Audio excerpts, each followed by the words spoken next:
Yo, what's going on, guys? It's Houston Sports Talk back another video day, and today I'm going to be predicting what the top 25 in college football will look like after week 1 is officially over and we are going into week 2.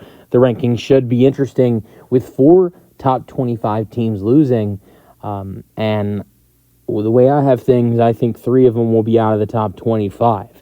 So I'm going to go over from 25 to 1 what I have the top 25 looking like after week 1. It was a crazy week 1.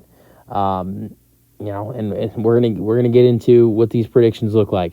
So before I get into starting off with the top 25 teams, want to go over the teams I have out of the top 25. Starting off with Texas A&M, who was number 20 before the start of week 1. They lost to Notre Dame at home, 23-13.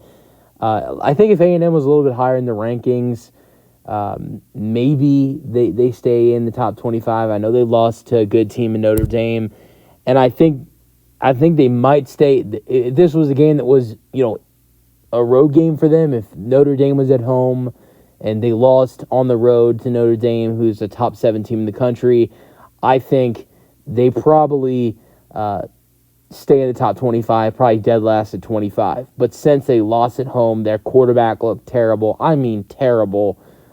Their defense looked pretty solid, but their quarterback and their offense looked terrible. And at home, got killed. So, I'm leaving A&M out of the top 25 going into week 2.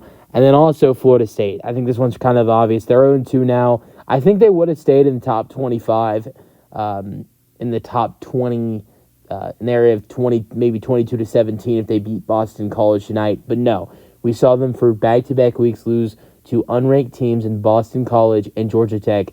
And maybe you might hear both of those teams' names in the top 25. Now, the final team is Clemson.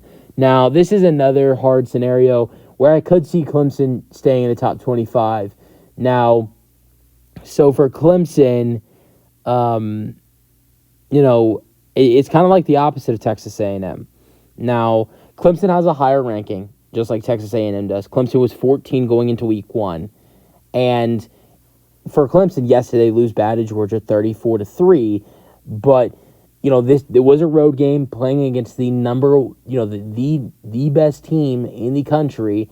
So if Clemson were to stay in the top 25, I think it would be a scenario where they're dead last or second last, like 24-25.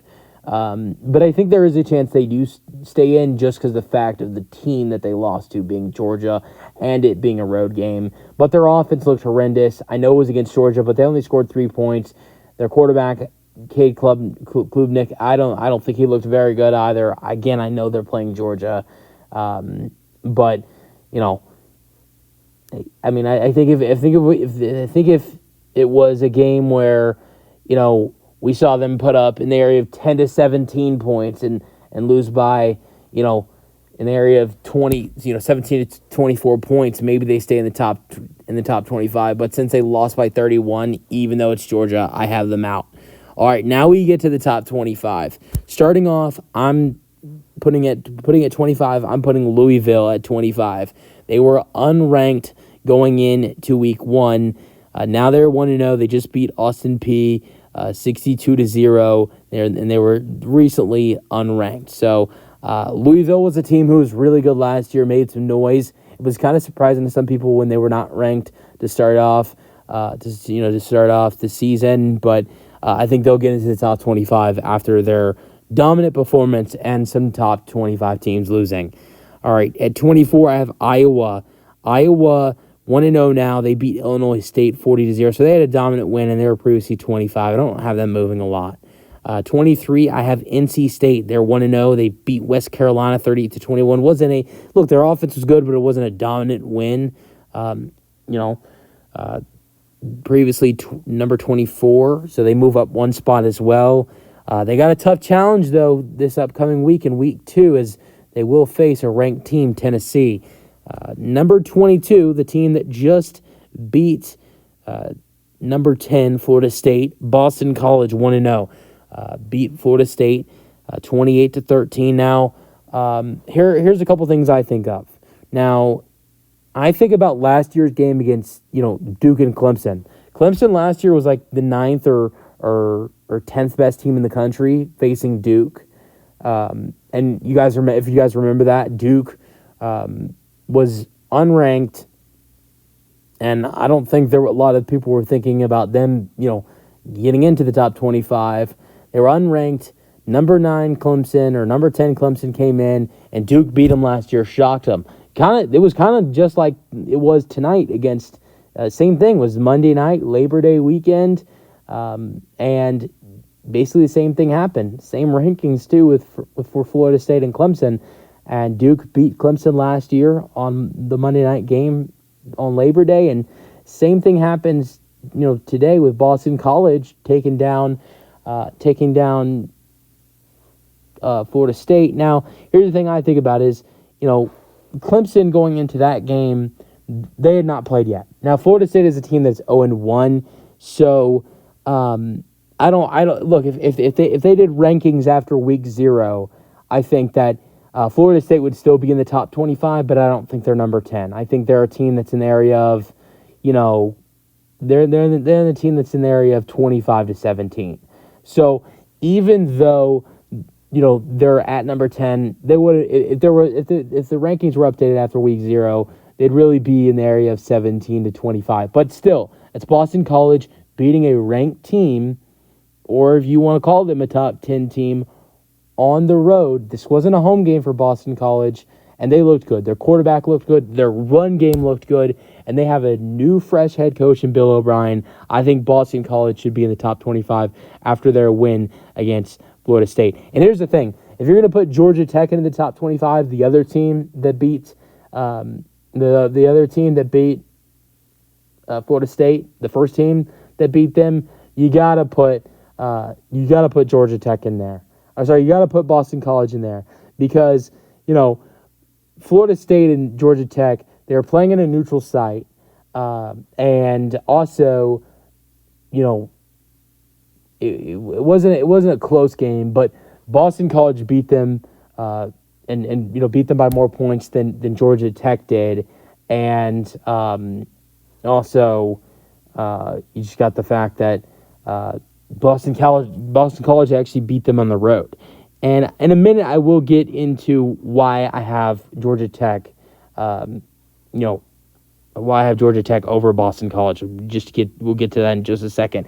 At number 21, I have the only team that lost this week in the top 25 that stays, and that is number 21, LSU. They're 0-1. They lost to USC 27-20, and they were previously number 13.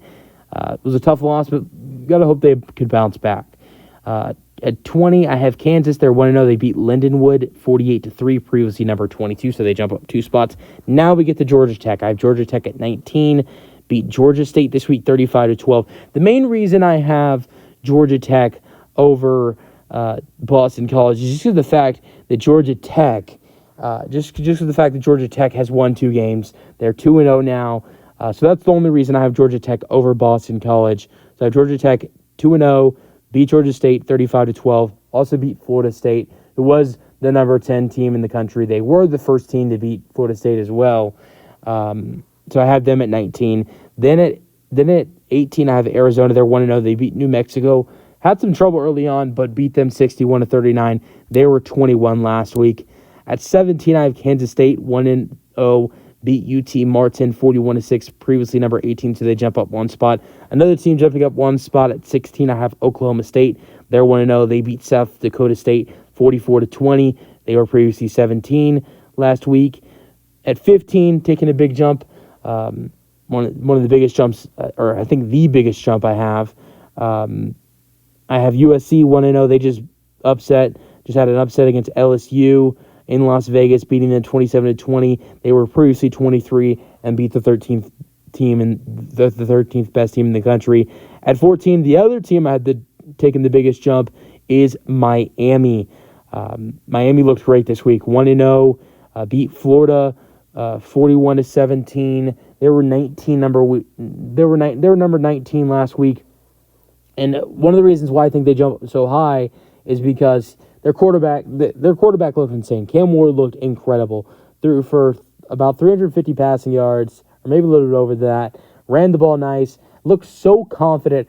in a place that is so hard to play. It's the same thing for Notre Dame for me. I thought the two of the most impressive wins for me this week were Notre Dame winning at Texas A&M, and then also, Miami going to beat Florida. I know Miami, if you look at it, those teams are, Miami, Notre Dame, they're the better teams, right? But those are hard places to play. Those places are electric, and Cam Ward looks so calm, no nerves whatsoever. He was so calm, and it's not like, this is a place he's played, or I don't think he's played in Gainesville before, but it's not like this was, a regular thing for him to be the Miami quarterback. This was his first game as the Miami quarterback, playing an electric place in a road game, rivalry between Miami and Florida, and he looked so calm and looked so good. So he was so impressive, and I was really impressed with the fact that it wasn't that Miami beat Florida, and beat them on the road. It was the fact that Miami beat the crap out of Florida the way they did, 41-17 on the road, with a quarterback playing his first game with their school. So Miami looked great in week one. I think they definitely could cause some trouble this year, for sure.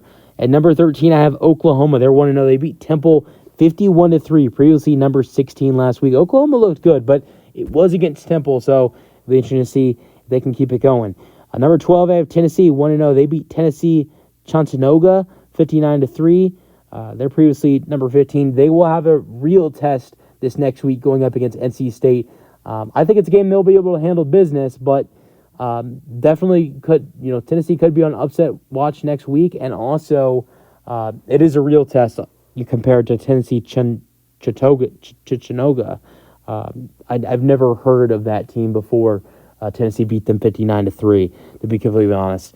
All right, Utah at 11, they're 1-0. They beat Southern Utah 59-0, previously number 12.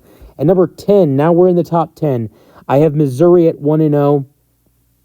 Beat Murray State 51-0, previously number 11. At number 9, staying at the same spot, I have the defending champions, Michigan, 1-0, beat Fresno State 30-10. It's actually a closer game than I thought it would be, but they have a really tough challenge hosting the Texas Longhorns next week. Then at 8, I have Penn State. They're 1-0. They beat West Virginia 34-12, previously number 8, so they stay at the same spot. And here's the big shocker.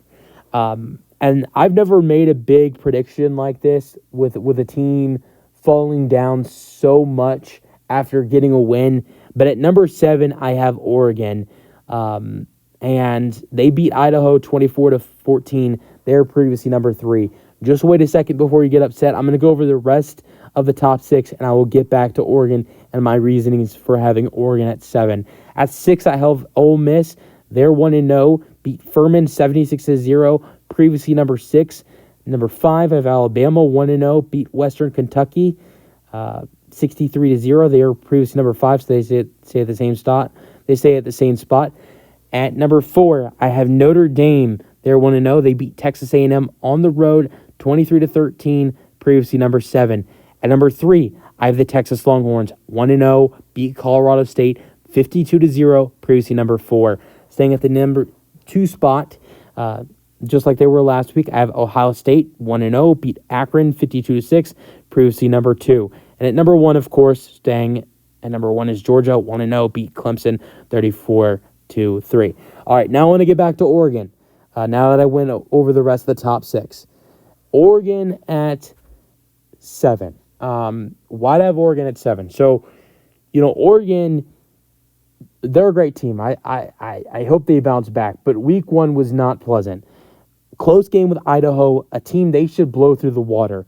Look, I hate to compare Idaho to teams like Akron and Colorado State and Western Kentucky and Furman. But look at the top teams that I have in the top 6.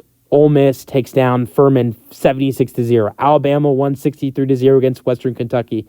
I think a team that you could definitely compare Idaho too. If not, say this team is better than them. Colorado State, Texas beat them 52-0. I think you definitely could say Colorado State's better than Idaho. Akron, I don't think they're better than Idaho, but Ohio State beat them 52-6. But here you go, Oregon 24-14. Look, if this was a road game for Oregon and they were playing in Idaho and Oregon only won 24-14, I would probably just move them down one spot. I would probably just flip Texas and Oregon and call it a day for Oregon. But this was not a road game. This was a home game where they only beat Idaho by 10 points as a top 3 team in the country. And I feel like you can't keep Notre Dame at the same spot. Notre Dame, this is another big thing for me. Notre Dame was at 7 last week. They go into one of the hardest places to play. Nick Saban himself, one of the best coaches of all time in college football, who's now on game day, said that is one of the most hardest places to play. He said it's one of the most hardest places he's coached in his coaching career, and he himself predicted Texas A&M to win. And most of the panel on College Game Day picked Texas A&M to win. I don't think that means too much in the rankings, but it shows how hard of a place it is to play. When visiting Texas A&M. And that is a crazy crowd, even though Texas A&M played terrible. That is not a hard road game. That is not an easy road game. And Notre Dame did a great job. They won by double-digit points on the road, and I think the AP, the poll, they would be crazy to keep Notre Dame at the same spot. And if you don't keep Notre Dame at the same spot and you move them up, who you can't move Alabama, Ole Miss, or Texas or Ohio State down. All of those teams had dominant wins. Texas won 52-0. Ohio State won 52-6. Alabama won 63-0. Ole Miss won 76-0. So I really don't think you can punish those teams after having dominant wins. So if you're going to punish somebody who got a win, I think it has to be Oregon, just because of the fact that at home only beat Idaho by 10. While all the other teams, if you were going to potentially punish them, and because you have to, move Notre Dame up. I mean, you can't move down Texas, who just won 52-0. You can't move down Ohio State, who just won 52-6. Same thing goes for Alabama, who just won 63-0, and same thing goes for Ole Miss, who won 76-0. So that's it for my college football top 25 rankings after week 1. Look, these ranking predictions, they might not be accurate. We'll see. It's week 1, but I know I'll get better at these as the season goes on. And it was the same way like that last year. Last year it was a little bit iffy to start off, but as the season went on, I got really better with making my predictions. But we'll see how I do. We'll see how I do with my predictions for my week 2 top 25 ranking predictions, and we'll find out tomorrow. Let me know your thoughts in the comment section, and peace out.